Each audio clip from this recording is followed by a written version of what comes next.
Hello, hello, hello. Hey, welcome back to the Financial Griot. Yet again, we're going to have a good, interesting conversation about wealth, health, and all that good stuff, and wellness at the same time. So we've always been on this idea of tackling the hard subject that other people don't really typically tackle. And today, what's going to be the topic today? I have no idea. Wow. No. I really don't. Because this entire week, especially yesterday, you guys bombard the group chat with so many things. I'm like, I have no idea what's going on. Hey, It I'm on went the from same thing. one thing to the other. I'm like, okay, I'll just check in with you guys tomorrow morning. I don't know. Like I was out. I was really out. Like social media out. Like I'm about to read. Because there's a lot going on. There is a lot going on. There's been, especially for the month of January of 2022, the stock markets went down. Facebook took a dive. Like everybody thought Facebook was going to go up, but Facebook took a dive. About I think the historical average is like 25%, or maybe even more. It was about 28. It was 28% last time I checked. Okay, close to 30. And what's interesting is I actually anticipated that Facebook was going to take that dive, because on the back end, having to deal with the Facebook ads and knowing that the iOS system really messed up the capabilities of conversions, I saw a lot of companies literally change just how much they were doing ads because they weren't converting the way they used to.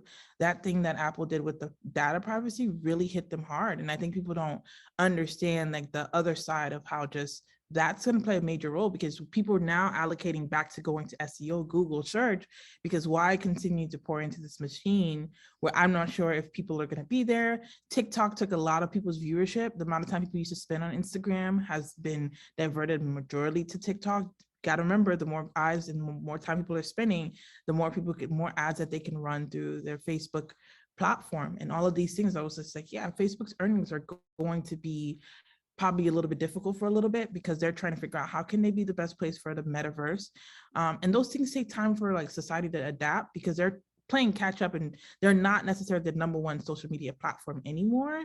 So they're now trying to get into other markets. You have Oculus, they're really trying to, and those things are not normalized. They're, just because you see a lot of people have them, mass market hasn't adapted that type of pathway. So I wasn't too surprised. I was surprised how big it was, but I was like, yeah, kind of, anticipate that that's going to be a shift. Google did well. Alphabet did well comparatively. It's strong and solid. And so we'll see what's going on. It's a lot going on in the news. A lot going on. I'm like, is some of these things newsworthy? That's what we need to discuss. Yeah. Okay. So let's continue down this stream, and then I got a topic then. So Facebook actually launched back in 2004, and I still remember it was called the Facebook at the time. So it's interesting to see that, like, at this stage, 18 years, not even 20 years later, that Facebook is basically on the out. Like, it's not even the new thing. It's not the cool thing. Nobody's trying to be on it. Everybody's shifting away to every other media platform. And as you stated, TikTok came out of nowhere. TikTok is not even an American company. TikTok is owned by somebody else, data mining the hell out of people, but nobody wants to care about that because, hey, it's dance, and challenges all day on TikTok. Personally, I'm not on TikTok. I think I'm too old for it. That's just me. I don't really. TikTok's gonna age up. TikTok. I don't care. I don't care if it ages up. It looks sad when I see like somebody like people over 40 out here dancing and stuff for likes. Yeah, but that's the thing. Not everybody's everybody's dancing. Yep. Nah. Not everybody's dancing. It's really well versed. Really well versed. I follow a lot of salsa people, a lot of cooking stuff. And it's just gonna be curated for you. I follow a lot of Black women who's in tech and how they transition from the it's a whole movement right now from teachers going from tech, from the education system up into the new industry of tech. So I follow them. Me and Holly's always sharing those sort of videos and looking at the comments. It's gonna age up. It's about to age up. I guess. Okay. My thing, because I'm obviously always the person that has an issue with these things. I'm not an early adopter. Have an issue. I'm not an early. Crazy enough, I was early on Facebook, but I'm not an early adopter per se. I'm not that kind of guy. But at the same time, I don't like very short and abridged learning. It's never been me. The idea that, oh yeah, no, microwave learning, I don't think it's useful for anybody, for society. I don't think it adds a ton of value to the person as far as how we process information. And the fact that you even said it today, you said it today about last week, there's just so much going on that nothing sticks anymore. Yeah. And I think that's that gonna part I bring agree that, with. Yes. It's gonna bring me all holistically to the recent apparent suicide of the former Miss USA, which she obviously she passed on Sunday, and almost by Monday, people were like, oh, it's Rihanna Day because she's pregnant or something like that. It's like completely by the end of the week, it never happened. It almost never happened. We didn't stick on the topic. We didn't have a really good conversation about the topic, and nobody really kind of like tied in because everything is happening so quickly. It's always on to the next. If it doesn't make me feel good, I need to go to the next thing. If it doesn't make me feel happy, I need to go to the next thing. And that's problematic because it's creating a place that doesn't really exist and cannot foster any level of true growth. And that's my problem with it. It's just I definitely think that. I definitely think that there is that place of like, what is it doing to our educational system? What is it doing to our, learning spans, things like that? I definitely think those are impactful. The problem that becomes, I guess it becomes problematic. However, again, these things end up aging up. They're more like a drug, or they release a lot of dopamine, right? Like because of that quickness and all these things, and it does affect us. I think there has to be, like, I have limits on my phone. Once my phone hits a cap at, I think it's an hour or something, whatever else, it's like, yep, get out. Just don't deal with this right now because it's not going to be good for you. You need to do more things like read or do research or focus on your work. The problem comes back that I just don't think that the data is there and the research is there in depth that society is going to stop doing it. But is it going to impact us? Yeah, I definitely think so. I definitely think that attention spans are very short. People want to learn how to do things that will take you time to learn in 3 or 4 or 5 seconds. And I think we have a lot of bite-sized learning, but we will have problems with specialists in the future, because to be a specialist is to really be doubled down and go through long form learning. I think we're going to see it in our work. We see it in our workspaces. I'm sure people's onboarding, and if training and onboarding were to do research, people are not having the attention span to stand for when you start a job and it's like 2 weeks of onboarding and learning. We're going to start seeing that decline because people just don't have the attention span. It's going to affect us. What I would like to see is other countries that are highly on the spectrum of performing really high on their academics, like Japan, a couple, I can't name them. I know Finland used to be one of the top ones too. What are their people doing in terms of social media? I would love to see the comparison. Oh, China has just shut it down. The research has always been out there. This is not something that is new. This is not something that's like we don't understand the purpose of. It's almost like we just don't care, right? In the American society, we just don't give a damn. As long as it makes us money, like as long as it makes those companies money or whoever's making those products money, so on and so forth, whoever the creators, the content creators, as long as it gets some more attention so they can try to make more money, that's what's important. But in truth, other countries have realized a long time ago is basically dumbing down their population, is making them lazier, is making them kind of like have societal issues. That's why France is doing, I think they implemented it this year. They're basically giving their citizenship free, therapy. Free, I don't know if it's one-time free session, like the free therapy session that you do. But ultimately, everybody's coming to that realization that there's something a little bit off about the Americanization of the world, right? The idea of just pure capitalism, pure selling, pure let's make this thing happen. This is why in Europe, they really have an issue with doctored photos of models. They don't do that. They've had an issue with the type of food that they eat for years. Like every other country is figuring this out. But in America, because everybody's more so focused on, well, everybody has the power of choice. You could choose not to be on these apps. You could choose not to do all these things. And ultimately, it's going to be the downfall. And I don't know. The thing is, I feel like it has its drawbacks, right? Because when we're discussing and putting in perspective with different countries or how they are incorporating social media, internet, and everything with the young people, of this culture. Like, for example, in South Korea, when I was teaching there, the kids, once they get into their homeroom class, they can no longer have their cell phones. So cell phones will no longer be prohibited the entire time you're in school, right? I mean, they still can go on a computer, but it's assigned during the time you're in computer class or whatever, right? Or extracurricular activities. But for the most part, the entire day, they don't have their phones. However, again, it's a drawback because they're more they're doubling down on the education system, but when it comes to social skills, the kids are very behind. Most kids in Asian countries are very behind. That's why Japan has a very low mortality rate, because people are not cohabitating, men and women young, because either they're too much on their phone because they didn't have so much of that growing up, or they're just too afraid to even, approach the opposite sex. So it does have drawbacks when it comes to that, right? So with Americans, like you mentioned, we have these civil liberties and all these rights where we do have that choice. However, if we are not incorporating, I guess, the pros and cons of within those choices as society, then it will affect us in the long run. But it's really difficult to compare us to other countries where culturally they have a monolithic idea of what they want the country to be, where here we just have so many other cultures and beliefs and ideologies where the main foundation of us is having civil liberties. Like, I know my rights, right? So I think that's the foundation and the thing that objectively that we all come back to.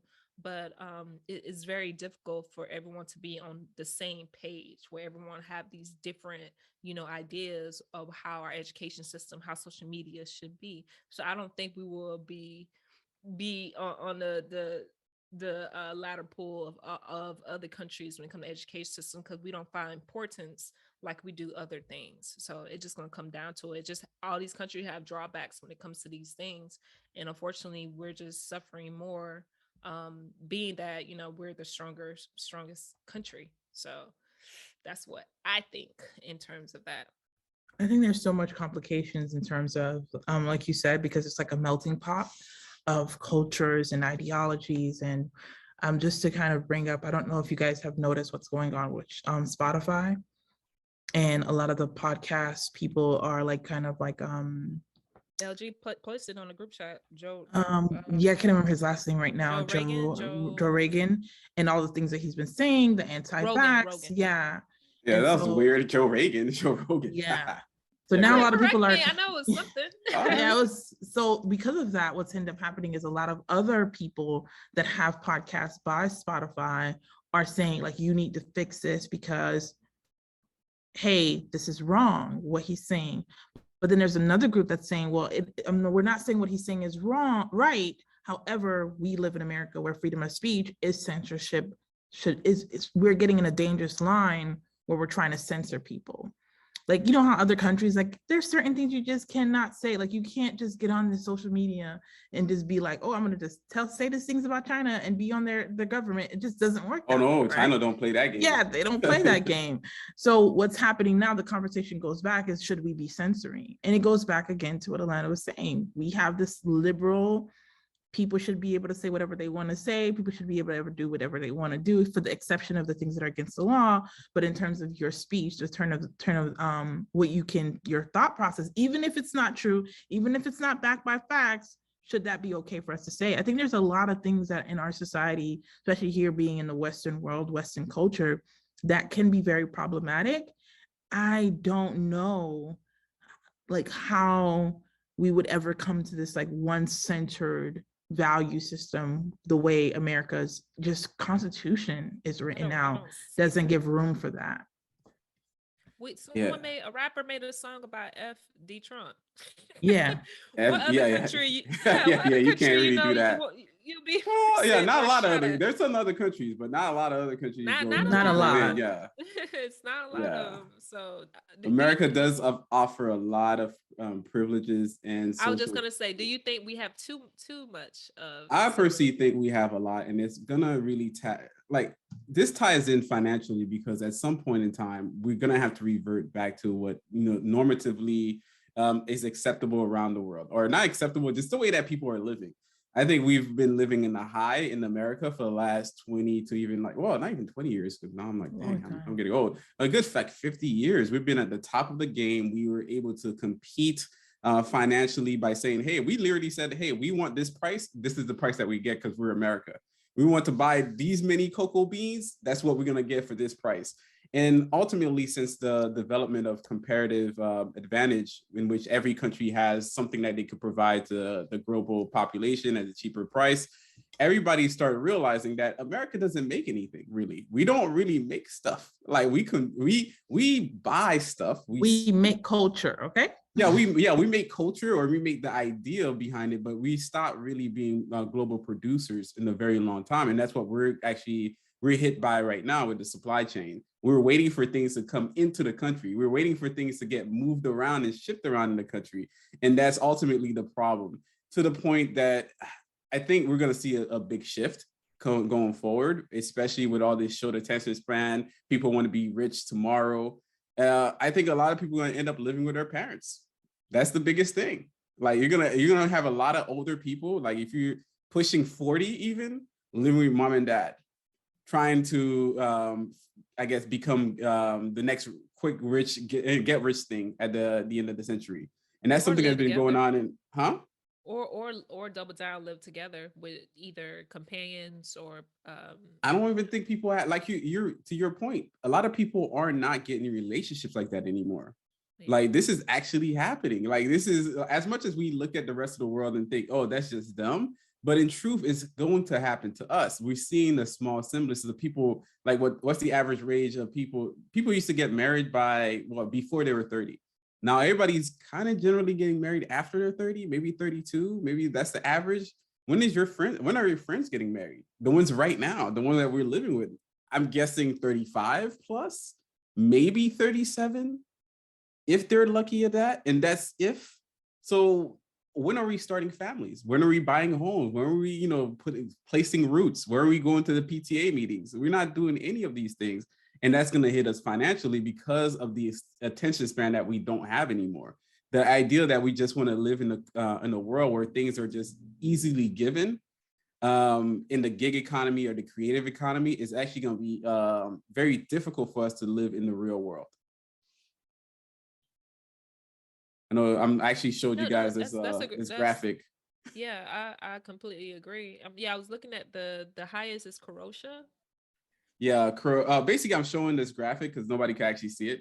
Obviously we're on the podcast, but we're sharing this graphic about the share of young adults aged 25 to 34 living with their parents as of 2019. That number itself, based on the pandemic, is bound to go up. And ultimately, Croatia is the highest at almost like 62%. Is Croatia, and the lowest being like Denmark and Norway. But somewhere basically in the EU, about 35% of people, a lot of European countries. They live with their parents, to a ripe old age. I think we're going to see a lot more of this happen, especially the way that Spain has been going, the route that they've been going for all this time. Italy is the same thing. Greece is the same thing. It's just going to be the norm. LG, correct me if I'm wrong, but isn't that a culture thing? A lot of Europeans typically live with their parents up to they either get married. I'm gonna give you it's both a culture thing and it's also an unemployment thing. Unemployment in Europe has been very high. It just doesn't look like that because they have, obviously the whole tourism industry, everything looks good. But why do you think there's so many tour guides everywhere we go in Europe? But then why? Again, because that's another component of the unemployment because of the socialism and everything. Yeah, I'm just saying, like every time you go to one of these European countries, there's a whole bunch of tour guides because there's not a lot of there's a high unemployment. I guess in France they call it chômage. It's been there for a very long time because some people have jobs and they stay in those jobs for forever. And the young people typically they could get educated. You could get, you can be young in age, do everything that you can, and still don't have a job in the end of the day. So we're going to see that more and more because that's the same issue that we're hearing now. Like, oh, I went to college and I don't have a job. Like, yeah, it doesn't work that way. That's not reality. We're living in a time of expansion and economic growth and boom. And that was an opportunity for everybody to get a job at the time, but you have to be thinking about the future where everything is going. Right. I think there's something to be said about our generation not being able to adapt to difficult situations. I think there was a group chat conversation, I think it was through IG, we were having about privilege, right? Where we're saying as African Americans, Black people, whatever you want to call yourself, Caribbean, Africano, like, and essentially we're saying about all the struggles that we have, but we're seeing that in a timeline where Dr. Martin Luther King's kids are still alive. And I'm pretty sure that if they can remember, if some of them are like really small, that if we were to say that we're living in bad times now, comparative to, there has been a lot of progress. Doesn't mean that we've made progress on everything, but we definitely have more opportunities today than we did 30 years ago, 40 years ago, 50 years ago. And we need to learn how to play those cards essentially to be able to function in society. I think when you come to, there's this conversation around Gen Z and millennials of like how work should be and how these things, I think these growths are important. However, we need to understand that you still have to have work ethic. You still have to be able to pivot. You still have to anticipate changes because that's what you do as a human being. Evolution is a reality. Evolution is a total reality. And I think there needs to be the discussion of how do we grow? How do we scale?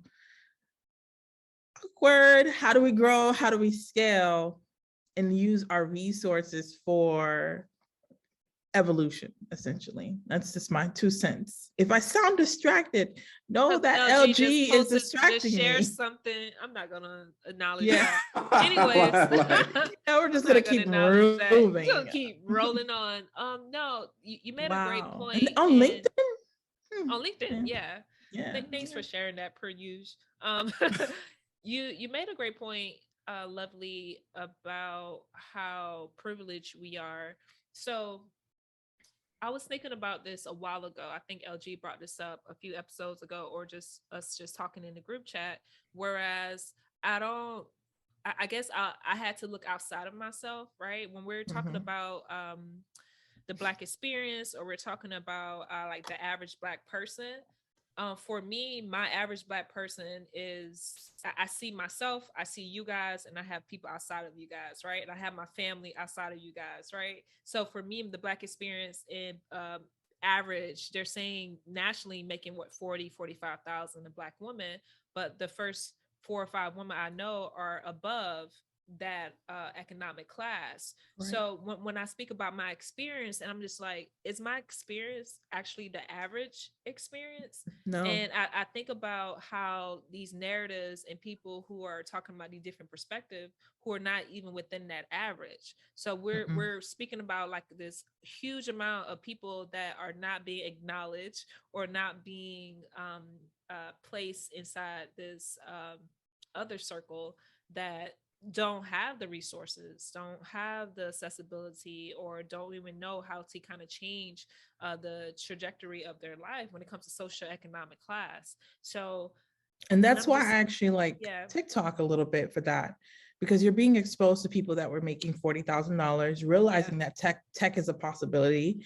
They came on the app for Tintin, just fun, whatever. But then wait, she took some data certificate classes on google.com and was able to get like an entry data position making $70,000 a year.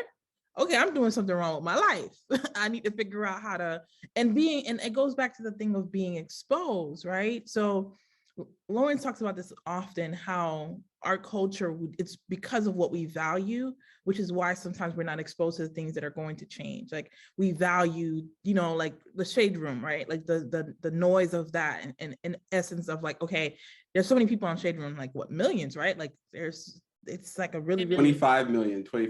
Yeah, it's a big, it's a big platform.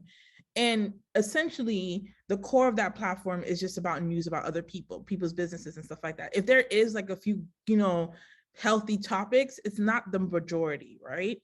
So when we have a culture that's drawn into quote unquote being the culture, oftentimes, and this is something that this lady said in this group that I'm in, it kind of was like, she's a influencer manager.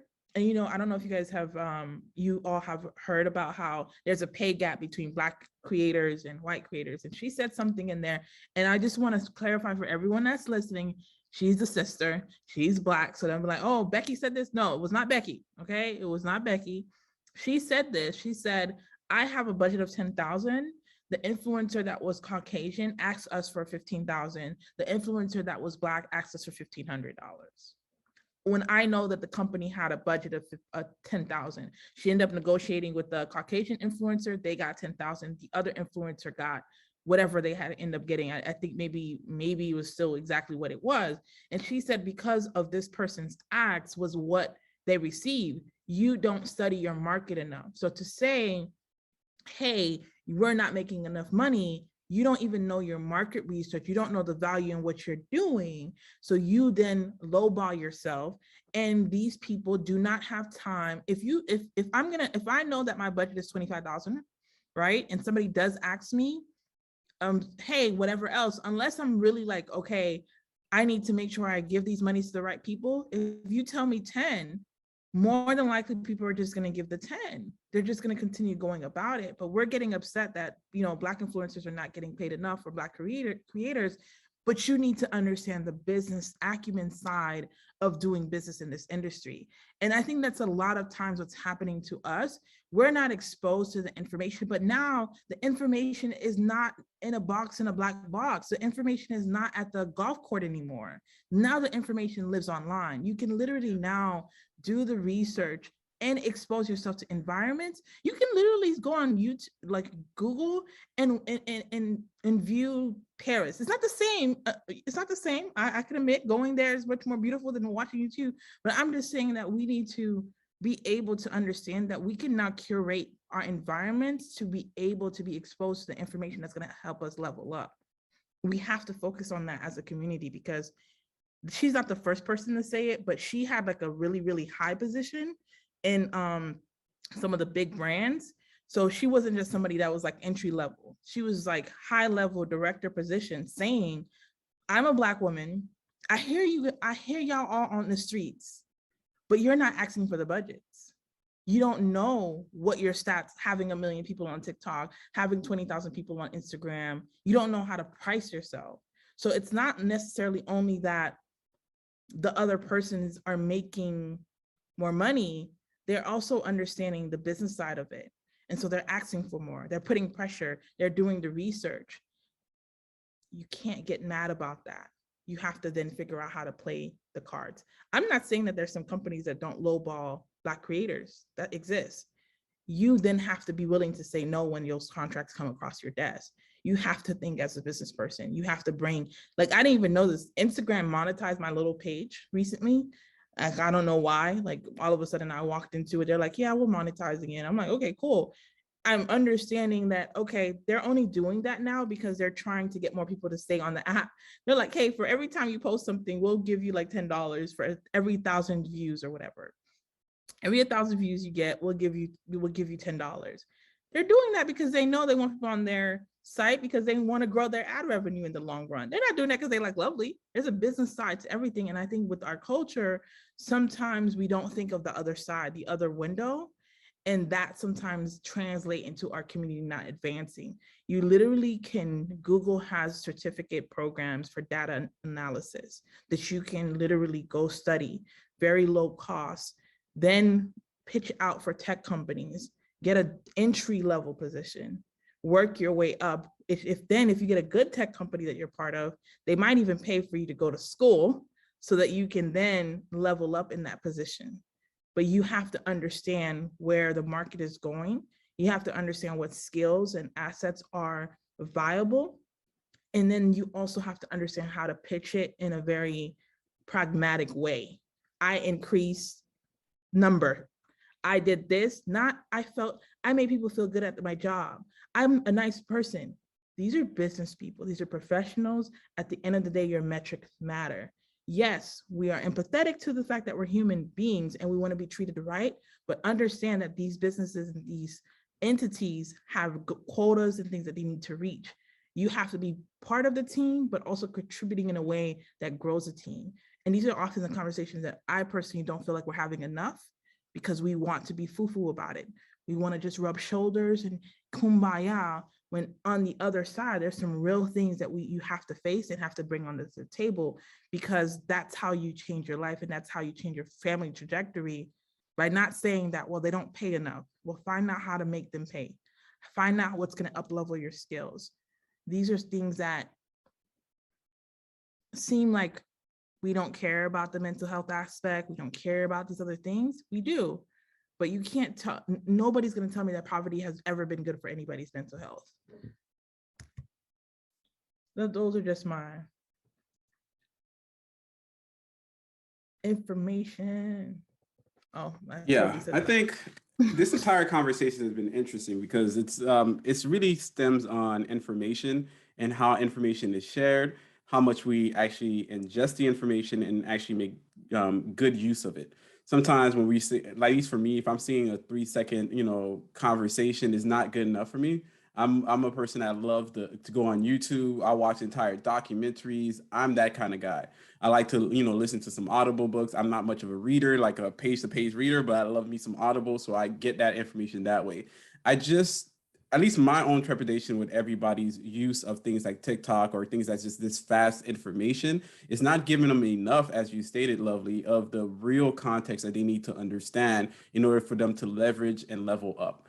The idea of having a business or even becoming a brand, what does that mean? We got to take it a step back and learn from these other people as to what they're doing. Because yeah, I could see a business owner, hey, I have a budget of 25,000. I need a couple influencers. If I could get five for one deal, hey, I'm a lowball the 5. It's gonna make me look good. It's gonna give me a bonus, and it's also gonna bring more more revenue to the entire company. It makes a lot of sense. So if the person doesn't understand the metrics, or even in this day and age, when people open businesses and have no idea how to run a business, we're going to have to step up. We're going to have to be different, and you're going to have to decide to change. I think that's what happened during the pandemic, where people were going for the PPP loans, but some people had no information at all. They had no ledgers. They had no documents. They didn't really know who they paid and what they paid. They don't know their expenses, their income. So we're seeing pretty much how the world is evolving to the wealth of knowledge. And if you don't have that knowledge,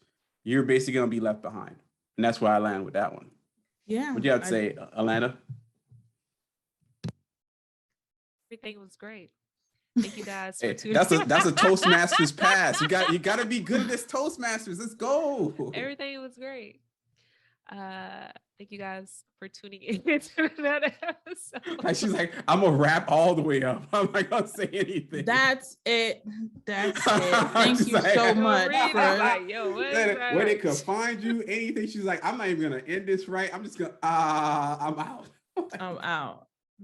No, but it's a good episode. Yeah, it was good. I think part of it is to really slow down enough to think about people, have the conversations, and really slow like that thing when we went from the suicide conversation to Rihanna has a baby, shut the hell up about the suicide. That confused me. That was like whiplash to me, and I really had a problem with that. I didn't like it at all. I don't like when we do this where we can't stay on topic for longer than seconds now until something else pops up. I definitely think we should do a deep dive on it one of these days, a little bit more, because that to me showed me the value of life for us in terms of like after the fact that it was shared so much, and then somebody else announcing something totally canceled a big conversation. That was not a small conversation. This woman, her last thing that she did was post on social media. The very last thing that she did before she plunged like 60 stories, if I'm not mistaken, take her life. Yeah, like very, I want this to be short. I don't want to take a chance that I'm going to survive this type of thing. And then somebody that is well known is having a child, which is congratulations, but that wiped out a very important conversation. Very important, because this was not something that we need to skim over, because we have young, impressionable children that now aspire to be TikTok creators, Instagram creators, all these different things. And we're seeing, like Lauren said earlier, the impacts of the short form. Like people find value in getting likes. People find value in being online and maybe living one way, but there's something to be said about high functioning depression. It's a real thing. You can have someone that is checking all the boxes, but within themselves, literally they're just high functioning, but they're dealing with high levels of mental health. And so can we just check off boxes now because people are accomplished and be okay with that? There was a chance to have a major conversation about it, and it didn't take place. We moved on. I rarely see it now. It was just like, yep, ASAP. I think it's ASAP. Yeah. It's like this is more important now. It's Black History. Yeah. Like it's Black History Month. And like, that what? was wiped off this really, really important, delicate conversation because she's known. How many of the stories that we don't get to hear? And that's the thing. When I see those things pop off for somebody that's really known, it's always an opportunity to ask how much names that we don't know, that maybe they wanted to be micro-influencers, maybe they wanted to be these things, and we're not talking about them. As a society, we're going to look up and say, damn, we effed up. We really did. We're dropping the ball some important context for our children. Like, we need to wake up, like for real, like this real stuff. Suicide is up. And I've been talking to my friend about this for the last 18 months. There's something really wrong happening. And we're just going to continue to see them. Like Regina Keene, her son, 26 years old, also committed suicide. There was another guy. Yeah, it's like a mayor in another town. He did the same thing too. Like there's a lot going on. I think, like you said, it's a conversation that we do need to have an entire different podcast episode about it, because it's something that we can't skip. I know I posted something on my website, www.theneighborhoodfinanceguy. I got some slack from it because people felt that it might be too soon, but I think I think it's too late. Some people who will go unmentioned said that it was, not in good faith, but yet again, they came back around and actually posted it and said, wow, this is a great article. And I'm just going to leave it at that. I'm going to leave it at that. I asked, to take the high road. Why do you do this? You do this all the time. Why? You just wake up and choose violence. Like, I am going to attack Atlanta every chance I get. The episode's wrapping up. It's wrapping up. Every chance I get. You know what? I'm just going to leave it there. All right, guys. Where can they find you guys? You can find me on IG at Atlanta, ALAINTA _Elsin, ALCIN, as well as YouTube, but just across all the social media platforms, Atlanta. Hit me up. And your cat, Bruno. And my cat, Bruno. Oh, Bruno has a page. So if you guys want to follow Bruno, it's A Bruno _Bruno, AYEE _ Bruno, BRUNO. I may shorten that up soon. So yeah, that was a whole lot. I don't know quite sure what that was. I don't know. I like it. Hey, Bruno. I don't know, but I may shorten up. But yeah, my beautiful white cat, short hair, British short hair, white cat. He's an oppressor. Beautiful white oppressor cat. But continue. Beautiful white oppressor cat. He's somewhere downstairs. I have to go check up on him because I gave him some medicine this morning. Well, you can find me on Lovely Merdelis everywhere, LinkedIn, all the platforms. I really appreciate everyone that's been listening. We really thank you for all that you do, which is sharing the reviews and sharing it with other people. As a new podcast, we're actually doing really, really well. There's a lot of consistency and a lot of love that's going into what we're doing. So appreciate you listening.